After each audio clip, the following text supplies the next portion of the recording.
తాకట్లో ఉన్న మీ బంగారాన్ని విడిపించి ఆ రోజు ఆన్లైన్ రేటుకి కొంటాం. Sharma gold company. నమస్కారం, వెల్కమ్ టు సుమన్ టీవీ. నేను గీతాంజలి. ఫిబ్రవరి 16వ తారీఖున సంకష్టహర చతుర్థి అండి. ప్రతి మాసం వచ్చేటువంటి ఈ సంకష్టహర చతుర్థి ఎంతో విశేషం అంటారు. ఆ గణపతికి పూజ చేసుకుంటారు సకల విఘ్నాలు తొలగడానికని. అలాగే ఇంకొన్ని విశేషాలు కూడా ఉన్నాయి ప్రత్యేకించి ఈ మాఘమాసంలో వచ్చినటువంటి సంకష్టహర చతుర్థికి. తెలుసుకుందాం ఆ వివరాలు. వివరించేందుకు ప్రస్తుతం మనతో పాటు ఉన్నారు ప్రముఖ జ్యోతిష్యులు బ్రహ్మశ్రీ నందిభట్ల శ్రీహరి శర్మ గురువు గారు. వారితో మాట్లాడదాం. గురుగారు నమస్కారం అండి. వాగర్థావివ సంపృక్తౌ వాగర్థ ప్రతిపత్తయే జగతః పితరౌ వందే పార్వతీ పరమేశ్వరౌ. సదాశివసమారంభాం శంకరాచార్య మధ్యమాం అస్మదాచార్య పర్యంతం వందే గురు పరంపరాం. ఆదిత్యాయ చ సోమాయ మంగళాయ బుధాయ చ గురుశుక్రశనిభ్యశ్చ రాహవే కేతవే నమః. శృంగేరి జగద్గురు పీఠాధిపతులకి కంచిపీఠాధిపతులకి నమస్కారములు తెలియజేసుకుంటూ కార్యక్రమాన్ని ప్రారంభిద్దాం. సంకష్టహర చతుర్థి ప్రతి మాసం వస్తుందండి. చక్కగా పూజ అయితే చేసుకుంటారు ఆ రోజు అంతా నియమంగా. అంటే వినాయక చవితి ఎలా అయితే చేసుకుంటారో ఇంకా అలాగే భావిస్తారు చాలా మంది. అదే ఈసారి చాలా ప్రత్యేకం అంటున్నారు మాఘమాసంలో వచ్చేటువంటి చతుర్థి. వివరాలు తెలియచేయండి. తప్పకుండానమ్మా. మనకు ఉన్నటువంటి అనేక మాసాలు 12 మాసాలలో వైశాఖ మాసము, ఆషాఢ మాసము, శ్రావణము, కార్తీకము, ఆశ్వీజము, మార్గశిరము, మాఘము, ఈ మాసాలన్నీ కూడాను మానవుడు తరించడానికి అనగా తన యొక్క సంకల్పం నెరవేరడం కోసం చేసుకునేటువంటి పూజ వ్రతాది నియమాలు పాటించడానికి అనుకూలం. మిగతా మాసములన్నీ కూడా పితృదేవతల్ని ఆరాధనగా చేసుకునేటువంటి కొన్ని ఉంటాయి. అయితే మనకు సంకష్టహర చతుర్థి అనేటువంటిది అనాదిగా యుగ యుగాల నుంచి ఆచరిస్తున్నటువంటి వ్రత విధానం ఇది. దీనివల్ల మానవులకి కలిగేటువంటి లాభము అనేదానికంటే కూడా శుభాలు అనేటువంటి మంచిది. ఆ శుభాలు అనేటువంటివి మానవులకి కలిగే శుభాలని వర్ణించడానికి మనకు ఒక సమయం అంటూ సరిపోదు. అంతటి గొప్పది. ఎందుకనంటే కరుణామయుడు దయామయుడు సాక్షాత్తు విఘ్నేశ్వరుడు. ఎవరు పిలిచినా పలుకుతాడు. ఎందుకంటే దీనికి సంబంధించిన ఒక గాథ కూడా ఉంది.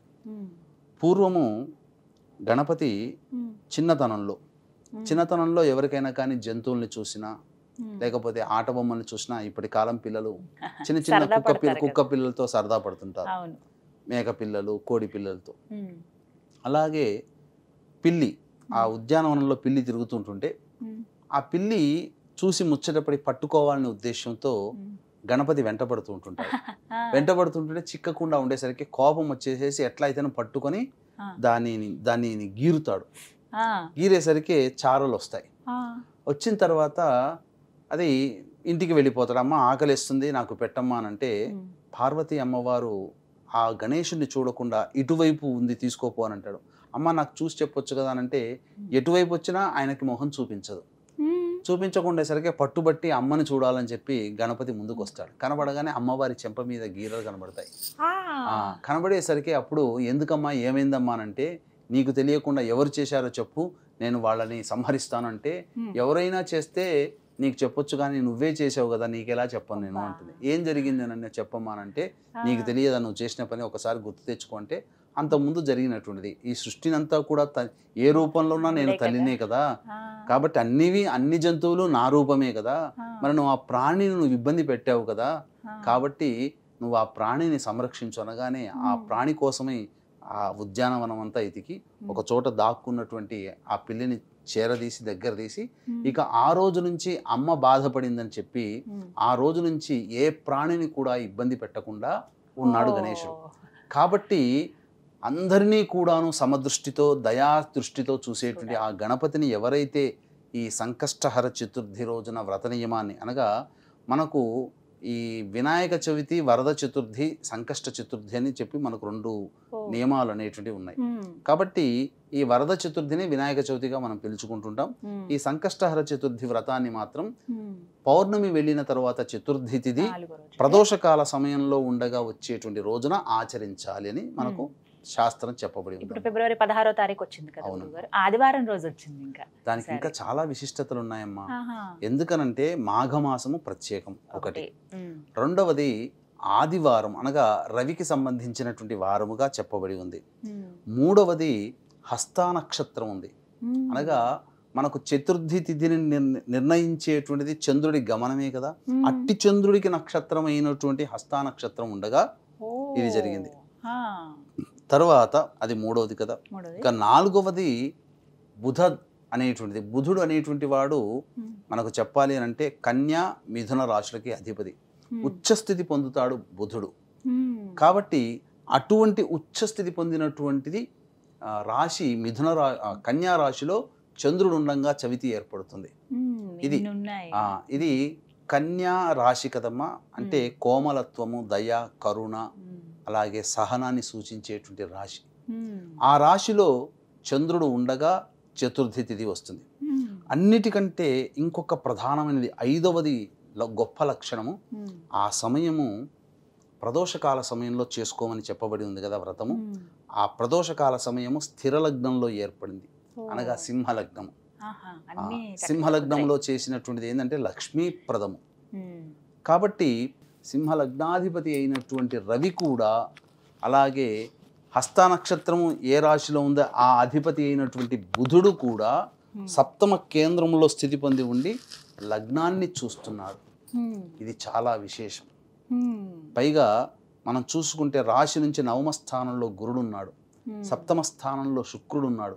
ఇవన్నీ కూడా లక్ష్మీ ప్రదాన్ని సూచించేటువంటిది, చాలా విశేషం. కాబట్టి ఈ రోజున నుంచి ఎవరైతే సంకష్టహర చతుర్థి వ్రత నియమాన్ని ఆచరిస్తారో, నియమంగా పెట్టుకొని 1 నెల కానీ, 3 నెలలు కానీ, 5 కానీ, 7 కానీ, 11 కానీ, 18 కానీ, 21 వారాల పాటు కూడా, 21 నెలలు పాటు కూడా చేసుకునేటువంటిదిగా ఉందమ్మా.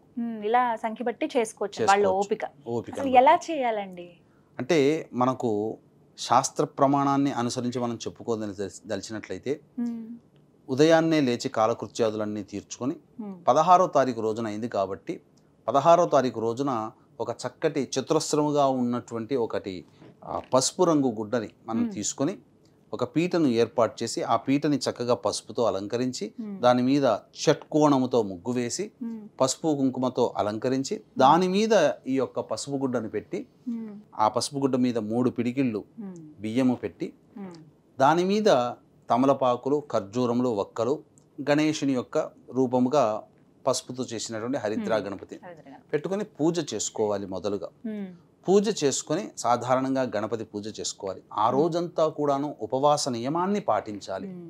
ఉపవాస నియమాన్ని పాటించి ప్రదోషకాల సమయానికి చేరుకునే సమయానికి కాలకృత్యాదులన్నీ తీర్చుకొని మళ్ళీ గణపతి పూజ అనేటువంటిది స్టార్ట్ చేయాలి.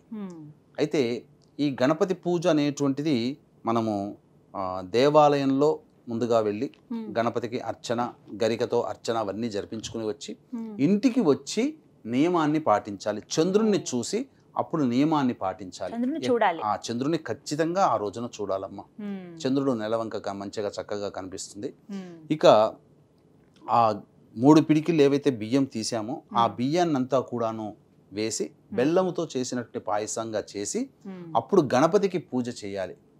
గణపతికి మనం వినాయక చవితి రోజున ఏ విధంగానైతే మనం పూజా విధానంగా చేస్తామో ఆ విధంగా చేసి ఉండ్రాళ్ళు అలాగే సంబంధించినటువంటి ఈ బెల్లం పాయసం శక్తి కొలది చేసుకొని నైవేద్యంగా పెట్టి చంద్ర దర్శనం చేసుకొని అప్పుడు భోజనం చేసినట్లయితే తప్పకుండా ఆ గణపతి యొక్క అనుగ్రహాన్ని పొందిన వాళ్ళం అవుతాం. ఇది వ్రత విధానం చక్కగా చేసుకోవాలి. ప్రతి నెల సంకష్టహర చతుర్థి రోజున సద్యస్కాలంలో అంటే ఈ యొక్క సంబంధించినటువంటి సంకష్టహర చతుర్థి వ్రతాన్ని ఆచరించినటువంటి వాళ్ళకి అనేక ప్రయోజనాలు కలుగుతాయి. ముఖ్యంగా ఏ పని చేయాలన్నా బుద్ధి కుశలత ఏర్పడుతుంది. సహనం అనేటువంటిది ప్రధానంగా వస్తుంది. మనిషికి ఇప్పుడు సహనం లేకుండానే కదమ్మా, ఇప్పుడు హోటల్కి వెళ్తాము, తీసుకొచ్చేంత ఓపిక కూడా ఉండదు, ఆ లోపలనే గొడవ పెట్టేసేస్తాం ఏదైనా పదార్థాన్ని ఆర్డర్ చేసి. అన్నిటికంటే మించి సహనం, గణపతి నుంచి నేర్చుకోదగినటువంటిది సహనం. ఆ సహనం అనేటువంటిది ఏర్పడుతుంది. అలాగే నరదృష్టి, నరఘోష, బ్లాక్ మ్యాజిక్లు ఎవరైతే ఉంటాయో అవన్నీ చేసిన దోషాలన్నీ కూడా తొలగిపోతాయి సంకష్టహర చతుర్థి రోజున. ముఖ్యంగా గణపతి కూడా చాలా విశేషమైనటువంటి ఫలితాలను ఇచ్చేటువంటి వాడు. మనకున్నటువంటి హిందూ సనాతన ధర్మ సాంప్రదాయంలో మనకు ఆదిశంకరాచార్యుల వారు అనేక మంది మత ఆచారాన్ని పాటించే వాళ్ళందరినీ కూడా జయించాడు అన్నాడు కదా. అందులో ఈ గాణాపత్యము అనేటువంటి వాళ్ళని కూడా జయించాడు. గాణాపత్యం అంటే గణపతిని ఉపాసన చేసుకొని ఉండే వాళ్ళందరినీ కూడాను ఓడించి అందరినీ సంతోషపెట్టి అందరి మత ఆచార ప్రకారము ఒక పూజా విధానాన్ని కూడా ఏర్పాటు చేయడం, పంచాయతన పూజ అనేటువంటిది ఆ విధంగా మనకు చెప్పబడింది కనుక పురాణ యుగ యుగాల నుంచి కూడా ఈ గణపతి ఆరాధన అనేటువంటిది చాలా ప్రశస్తమై ఉన్నదని చెప్పవచ్చమ్మా. గురుగారు ఇంకా ఏమైనా నియమాలు ఉంటాయండి ఆ రోజున ప్రత్యేకంగా? ముఖ్యంగా ఆ రోజున బ్రహ్మచర్య వ్రతాన్ని ఆచరించాలి. ఆ రోజున ఆచరించినటువంటి వాళ్ళు గణపతి యొక్క అనుగ్రహం కోసమే గణపతిని చక్కగా తలుచుకుంటూ నిద్ర ఉపక్రమించాలి. అలాగే ధూమపానము, మద్యపానము, మాంసాహారం ఇవన్నీ కూడాను నిషేధము. నేలపైనే నిద్రపోవాలి. ముఖ్యంగా గణపతికి ఉపయోగించే గరికది ఏదైతే ఉంటుందో ఆ ప్రతి ఇది కూడాను గరికని చక్కగా నీటితో కడగాలమ్మా. చాలా మంది ఇప్పుడు బయట అమ్ముతుంటుంటారు, అవి ఎక్కడెక్కడో ఎంతో మంది తొక్కినటువంటి ప్రదేశాలు ఇవన్నీ ఉంటున్నాయి. సాధారణంగా వాళ్ళు మనకు ప్రత్యేకంగా మంచిది చేసేవారు కదా. కాబట్టి మనం ఇంటికి వచ్చిన తర్వాత ప్రతిదీ కూడాను పూజకు ఉపయోగించే వస్తువు శుభ్రపరచుకోవాలమ్మా. 3 చతుర్థులు చేద్దామని అనుకున్నప్పుడు మధ్యలో ఏమైనా ఆటంకం వస్తే మహిళలకి తర్వాత మళ్ళీ అంటే అది తప్పించి లెక్కించొచ్చా అండి? మళ్ళీ మొదటి నుంచి వస్తుందా? మహిళలు గనక ఇంట్లో ఉన్నప్పుడు ఈ విధంగా జరిగితే అది 2వ వారానికి అంతరం వచ్చినా, 3వ నెలకి వచ్చినా ఏదైనా ఇబ్బంది కలిగినప్పుడు దాన్ని పక్కకు పెట్టేసి మళ్ళీ వచ్చే చతుర్థి రోజున ఈ యొక్క నియమాన్ని పాటిస్తే ఇబ్బంది లేదమ్మా. అవసరం లేదు, కౌంట్ లోకి వస్తుంది. లేదా పౌర్ణమి రోజునైనా కానీ, ఆ తర్వాత చతుర్థి రోజున ఇబ్బంది వస్తుంది కదా, పౌర్ణమి రోజునైనా కానీ ఈ వ్రతాన్ని ఆచరించినా అదే ఫలితం వస్తుంది. అలా కూడా చేసుకోవచ్చు. నేను కొన్ని విన్నాను గురుగారు, కొన్ని దేవాలయాల్లో ఇలా చేస్తారు. అలా ఆలయంకి వెళ్ళి చేసుకోవచ్చా, లేదా ఇంటి దగ్గరే సామూహికంగా కూడా చేసేటువంటి వ్రత విధానాలు ఉన్నాయి. ఆ రోజున విశేషంగా హోమాది కార్యక్రమాలు చేస్తారు. గణపతి హోమం చాలా చేసుకుంటే చాలా విశేషము. గణపతికి ఆ రోజున ప్రదోషకాల సమయంలో హోమం గనక చేసుకుంటే గణేష చతుర్థి రోజున ఎంతటి పుణ్య ఫలితం పొందుతామో వినాయక చవితి రోజున అంతటి పుణ్య ఫలితము ఆ రోజున పొందుతామమ్మా. ఈ విధంగా అందరూ ప్రతి నెల చాలా విశేషంగా చేసుకుంటారంటే అందులో ఈసారి మాఘమాసం ఇంకా విశేషం అన్నారు. ఆదివారం రోజు వచ్చింది, ఇంకా ప్రత్యేకంగా చేసుకోవచ్చు. అందరూ కూడా సెలవు ఉంటుంది ఆ రోజు, చక్కగా చేసుకోవచ్చు. అలాగే వీక్షించేటువంటి ప్రేక్షకులకి ఈ యొక్క మహాశివరాత్రి సందర్భంగా ఫిబ్రవరి 26వ తారీఖు రోజున జాతకరీత్యా ఉన్నటువంటి అన్ని రకాల సమస్యల నివారణకి, ముఖ్యంగా శివానుగ్రహం కోసం కాశీలో 21 రకాల హోమాది కార్యక్రమాలు చేయించడం జరుగుతుంది. అలాగే రుద్రపారాయణాలు కూడా చేయడం జరుగుతుంది. అవకాశం ఉన్నవాళ్ళు కార్యక్రమ తదనంతరం కాంటాక్ట్ చేసి మీ గోత్రనామాలు నమోదు చేసుకోవచ్చు. చక్కగా వివరించారు గురుగారు, ధన్యవాదాలండి. సర్వం శ్రీ ఉమామహేశ్వర పరబ్రహ్మార్పణమస్తు.